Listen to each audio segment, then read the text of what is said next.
Hello, everybody, and either welcome or welcome back to my podcast. As always, if you do like this, please rate, comment, and subscribe. You can find me on iTunes, Google Play, Stitcher, SoundCloud, Spotify, and YouTube. So this episode will hopefully be a shorter episode than the ones I've put out recently. Hopefully, because this is me, who knows how long this is going to end up being. But apropos of the fact that we are about to have the third annual Women's March on January 19th, which thankfully they finally started doing these on a Saturday. So if you are a woman who actually works and you want to go, you can actually go without taking a day off. But there's been so much that has happened between the first March to the one upcoming that I kind of have this hodgepodge of thoughts about the Women's March in general, about protesting, about feminism, about everything that's currently going on right now, like in the feminist movement. And so I thought I would go ahead and make this episode and share with you guys. So let's go ahead and start at the thing that really was kind of the nexus of making this episode. And that was, I think, probably a couple of weeks now ago, that it was announced that the Women's March that was going to be happening in Eureka, California, was canceled for being quote-unquote overwhelmingly white. As in, there were too many white women signing up to go join this particular march, which the county that Eureka is located in is overwhelmingly white, so I would assume that anything that happens there is overwhelmingly white. But it kind of touched off this thing in my head and on Twitter because everybody went in on this. But okay, so white women, feminism. All right, here we go. I've talked about this a little bit before, but I'll go ahead and just kind of recap it just in case you've never heard those episodes. The idea of intersectionality, the concept of intersectionality that has permeated everything everywhere at all times now, actually started as a way to try to address the main critique of first wave and second wave feminism, which is that it was for upper middle class and upper class white women, which, to be fair, was not an invalid criticism, especially of first and second wave feminism. The suffragettes, the second wave, it was predominantly white, it was predominantly upper class because those were the women who had the means to go protest and march and be vocal and active and do things. So it's not an invalid criticism. Intersectionality was come up with as a way to try to start to parse in different women's experiences as women based on their ethnicity or their socioeconomic status or their sexual orientation, in a way of trying to make the point that the issues that perhaps an upper middle class white woman might face are not the same issues that, say, a lower middle class Latina woman might face. Like there's a different set of problems that come along with different aspects of a woman's personal being, like just the life that you live. Like not everybody has the same problems, which is not an unlaudable goal. Like it was nice of them to try to understand different women's perspectives. Now, my thing with intersectionality is I wish that it would be taken to what I feel is its logical conclusion, which is that every woman is an individual with her own personal set of life experiences, of hardships, of joys, of just life, and that every woman needs to be taken in that spirit of being an individual human being and not a collection of various sorts of things that don't really tell you much about a person. Like knowing somebody's ethnicity doesn't tell you much. Knowing somebody's sexual orientation doesn't tell you much. Knowing somebody's socioeconomic status doesn't tell you much. That doesn't tell you about that person and what their life has been like for them. So what I would like to see, like I said, with intersectionality is for it to be taken to that logical conclusion of understanding that, like, the more and more you kind of like slice down somebody, and the more and more you put labels on somebody, that you finally get to like that conclusion, that like that core kernel of understanding that you can't label somebody. Like the idea of you put so many labels on somebody that like you can't define them by labels anymore. You have to start viewing them as individual beings. And that, I really think, is the way forward for feminism. Whether that's going to happen, I don't know. What I see lately doesn't give me a lot of hope. I do love the work that my girls Liz Nolan Brown and Kat Murdy do over at Feminists for Liberty, because this is their point exactly, that feminism needs to start viewing women as individuals and not part of separate, distinct groups. And that when you're advocating for equality, you need to be advocating for equality for everybody, not special levels of equality or special levels of this, that, or the other. That you need to view people as individuals, and you need to start advocating for people to be viewed as individuals, and that equality needs to come for everybody regardless of their race or their sexual orientation or their socioeconomic status or your personal background or anything like that.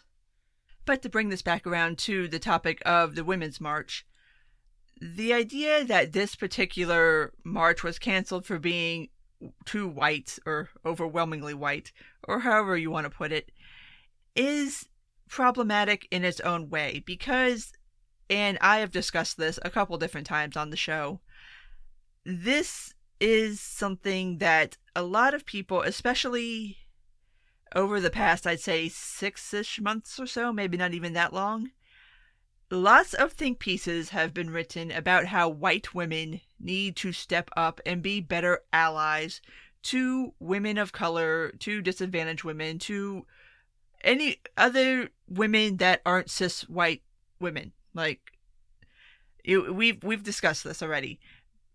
But here's my thing. Like, okay, you want white women to be involved. Okay, white women got involved. They got canceled because there was too many white women. So what is it that you want exactly? Like, do you want white women to be involved, or do you not want white women to be involved? And I think I know the answer to this question. And it just, like, it seems to me that white women have been made to be a punching bag in feminist circles now. Ever since Trump got elected, and even before then, like, there's always, when you go back to that intersectionality totem pole, like, being a cis white female, you're pretty much on the bottom of the totem pole. Like, people look at you like, okay, you're heterosexual, you're white, what the fuck problems could you possibly have? Like, you have the privilege. And like, what the fuck privilege? Like, what is privilege? Like, just because you were born as a certain melanin level and a certain sexual orientation doesn't tell you anything about a person's life. It doesn't mean that they've lived this like wonderful life where they've just skipped through fields of daisies because they're white and they're straight. And again, this goes back to needing to start to understand that each individual woman has her own life story. And you can't tell it by just looking at external shit and putting on labels and thinking that, oh, because you were in box A, your life has been much easier than somebody who's in box W. Like, it doesn't work like that. That's not how individual life experiences for any gender works. Like, that's, no. So, intersectionality, obviously, it's everywhere now. It's moved far, far, far past feminism and feminist circles. But it's really just this, I think, very, very gross, very reductive way of looking at people. And it's just, I really hope that we get to move past it soon, at some point. I think that is the best way for feminism to move forward. Like I said, I don't think it's gonna happen, but that's the hope. That is the hope. But moving on from the Women's March in particular to what protesting has become, in my opinion, in general. And I don't just say this about the Women's March protest. I lump in here pretty much all protests now, like that Women's March, like the Kavanaugh protest, like just all of this. It's just so, like, what is the fucking point? Like, what, like, for the Women's March, I went on the website today, like right before I started recording this, to see like what is the point? Like, what are we protesting? What are we protesting here? Apparently, what they are still protesting is Trump's presidency, which, okay, I guess. I mean, that's not, I don't understand what going to DC or going to any of the other protests and putting on a pussy hat and waving a sign is supposed to do about Trump being president. Like, he'll still be president. Like, even the original Women's March, like, it was the day after the inauguration, and it was meant to be a protest of Trump being inaugurated. And I'm like, okay, that's fine. I mean, I'm all for people exercising their First Amendment rights to protest peacefully. But what the fuck is this supposed to accomplish? Like, he'll still be president once the march is over. He'll still be president after this march is over. And it seems to me, and now this may be me being a little bit unfair, but I don't think I am entirely. Protesting nowadays seems to be less about actually protesting a specific thing and more about being there and more about getting them pictures on social media and posting about it on Twitter and Instagram and doing, IG live videos and Snapchat and all that stuff to prove that you were at the protest for the thing, but nobody really knows what we're protesting, but we're here and we have our signs and we have our hats and we have this, that, and the other. And it's just like, what? It's all such poser shit now. It's just like virtue signaling poser shit that I'm not down with that. Like, if you genuinely want to make change in this country, there are ways to do it that, granted, may not get you that many likes and retweets, but can actually affect some kind of change in this country. And the fact that so many women are just buying into this idea that you can just go to this march, or you just go vote this one time, or you just do this like one-off activity and that's going to change things. It's like, no, you have to put in a hell of a lot more work than that to really start bringing about change. It's an everyday thing. And that's not to say that you have to be like this strident person every day in your life, but just buying into this concept that these one-off events are what's going to quote unquote change the country. Like, no, it's fucking not. Like, it's a lot harder than that. It's doing a lot more than that. So I don't know. And like I said, maybe this is just me being mean and being uncharitable, but like I said, I don't think it is for a lot of these women. And that's not to say that there aren't women going to these Women's March protests and rallies and everything who don't truly believe in the cause and who don't put in the work on a regular basis. But especially with the DC March, and I'm going to go back to, I remember the first DC March. Like, and I was at my normal people job, and I heard this woman who was talking about going to the DC March. Now, mind you, this is a woman who is an upper middle class soccer mom, didn't work, lives in an affluent suburb. Like, what the fuck are you protesting? Like, why are you going? Whatever you think is going to happen, and God knows the day after Trump's inauguration, everybody thought all kinds of crazy shit was going to happen. Feminists thought that all of a sudden we were going to be like chained to stoves and shit, like barefoot and pregnant. And I'm just looking at this woman and I'm like, what the fuck are you protesting? Whatever is going to happen ain't going to touch you. You have privilege. You don't even work. Like, and you're going to go spend all of this money to go to a march where you could just take that money and donate it to Planned Parenthood or donate it to some other charity that helps women. But you're not doing that. You're spending these thousands of dollars to get from Atlanta to DC to go to this march so that everybody can know you went to the march. And what the fuck did you accomplish? Like, that's what killed me about the original DC March. And all the ones since then, like, at least the local ones, like, if you live in the area you want to go, cool, fine.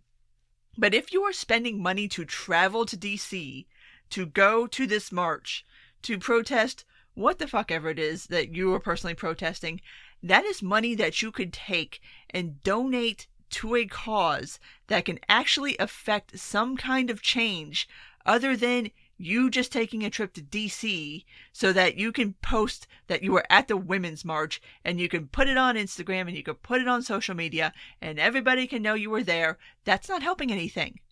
I mean, aside from making you look good, like what did you accomplish? What did you accomplish with that money that you spent to go there and show up? You know, like there were so many other things that people could have did with their time and their money.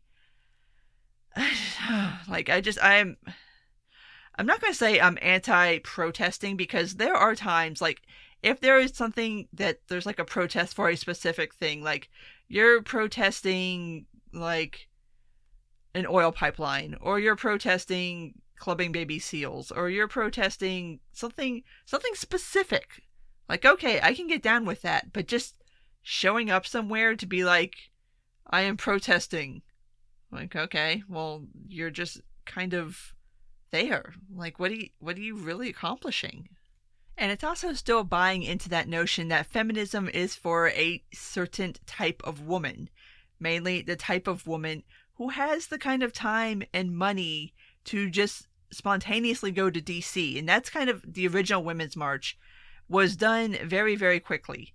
Like, it's not something where you had like months to plan, where you could like take vacation days and save up and do all that. Like, this is shit where you had to have the money on hand and the time on hand to basically decide within the span of a couple of weeks that I'm going to go to DC in the middle of the fucking week, because obviously inauguration's on a Tuesday, which means the march was on a Wednesday, to go do this thing. And it just still bought into that idea that feminism is for privileged women. And the other thing that really set me off, especially that first year, and I don't think they've done it since then, because I hope somebody realized how fucking tone deaf this was, but the Day Without Women, where women were encouraged to stay home from their jobs. Again, that takes a certain level of privilege to be able to just take a day off work because fuck you, the patriarchy. I mean, I saw that and I'm like, what the fuck? Are you kidding me?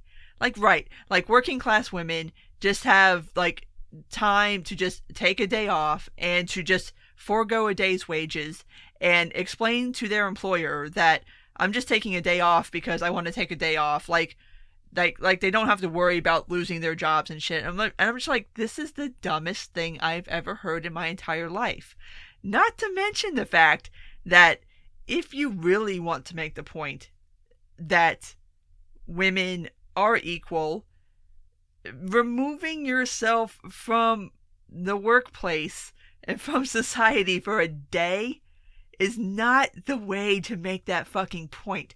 If anything, that should have been a day where every woman went out in the world and worked overtime, got her money. You can go spend some money wherever you want to spend it. Show that you are an equal. Not somebody who's just going to stay home because somebody arbitrarily decided that, oh, this is the day that women are going to stay home.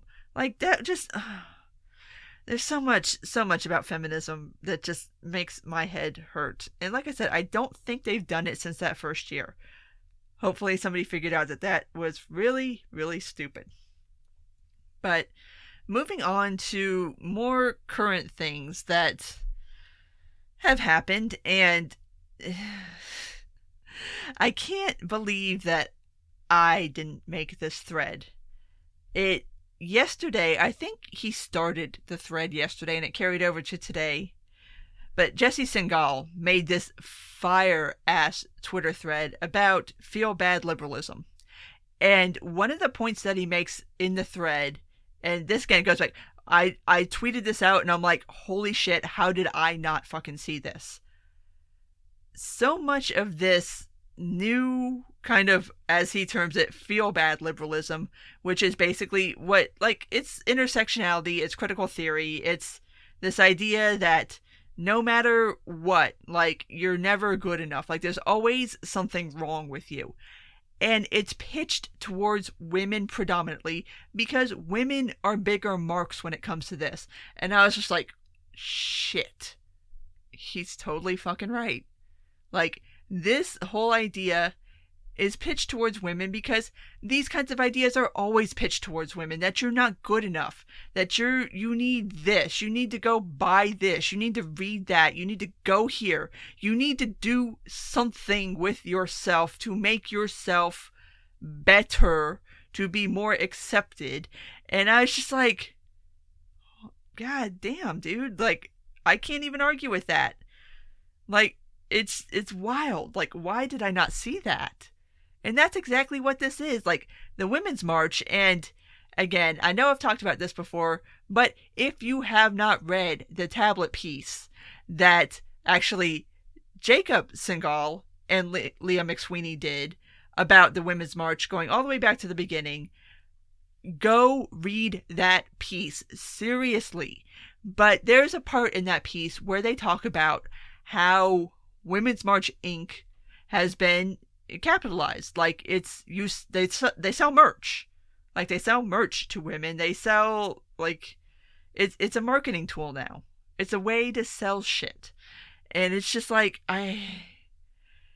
once you see that, and once you start to understand that this idea of intersectionality has been turned into this thing where it's almost like every other place has gone with advertising to women, and that is going to that place of, there's something wrong with you. You need this thing. You need to buy this. You need to read that. You need to go do a thing to fix yourself. That was a game changer. And he's actually in the midst of writing an article based on the idea of feel-bad liberalism, which I am so excited to read. I cannot wait to read a whole article based on that tweet thread.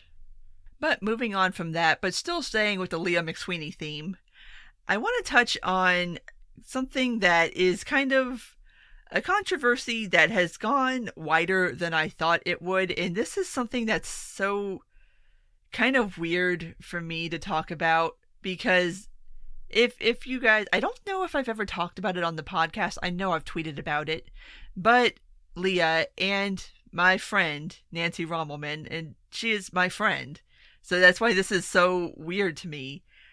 They started a YouTube channel, and it's a series of videos. There's only 3 up right now.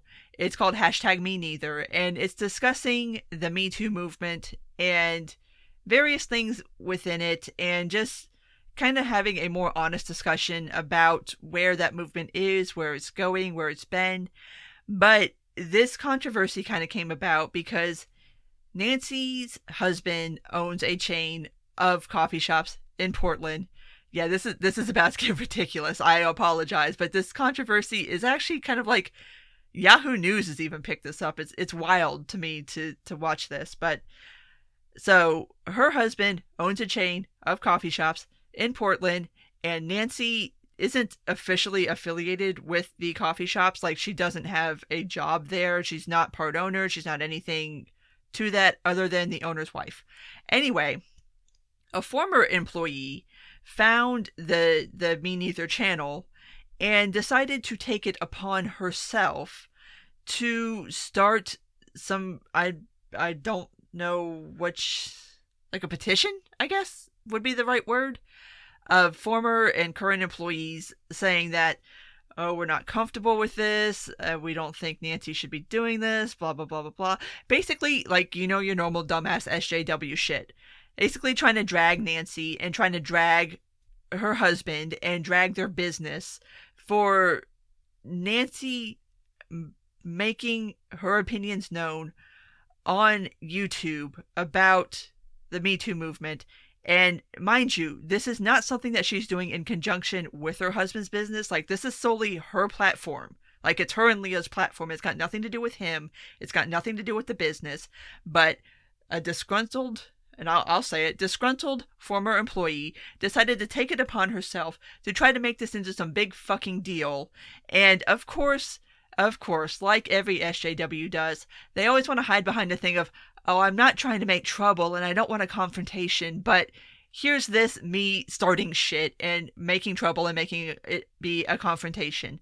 So it's been like not even the past week that this has been going on, and everything's fine. Like Nancy's fine, Leah's fine, the business is fine, her husband's fine, everybody's cool.